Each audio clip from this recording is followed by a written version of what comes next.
Sa usa ka seremonya, usa-usang gidawat sa 23 ka kanhing miyembro sa violent extremist group ang gisaad sa gobyerno nga hinabang baylo sa ilang pag-surrender. Matag usa kanila nakadawat og 15,000 pesos nga immediate assistance ug 50,000 pesos alang sa livelihood assistance. Ang hinabang nagikan sa Enhanced Comprehensive Local Integration Program kon ICLIP sa gobyerno.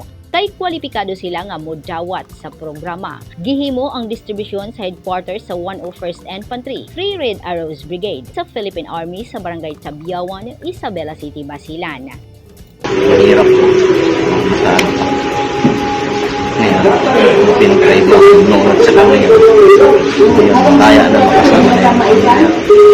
Nanguna sa distribusyon ang DILG o MILG ni adtong Agosto 6, 2023 nga pagpamatuod nga seryoso ang gobyerno sa saad niini nga tabang ngadto kanila. Sanglit taud-taud na nga may surrender ang mga kanhing Abu Sayyaf.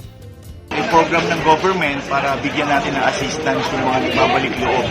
Initially, sa mga former rebels to, early on, sa mga surrender ng mga members ng CDP and PNP.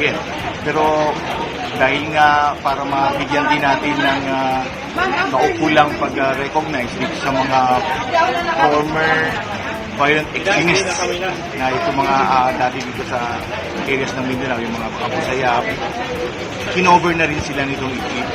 Nagtuo ang gobyerno nga tungod sa programa mausab ang huna-huna sa mga kontra sa gobyerno nga mosunod na sa pag-surrender. Gipasabot usab sa mga benepisyaryo nga dili sila pasagdaan ug regular ang himuong monitoring. Hilabi na sa nahatag na livelihood assistance ug kung ilaha na kining mapalambo ay pa kini buhian sa hingpit. Dako sab kining tabang sa ilang tagsa-tagsa ka pamilya.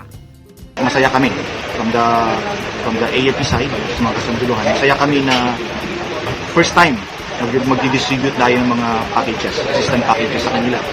Medyo matagal nga lang yung process, but kailangan natin kasi yun, lalo na sa simula. Pero kung nasimulan na natin ngayon, magtutuloy-tuloy na to. So excited ako dahil this will really enhance yung campaign natin sa province, yung peace and order.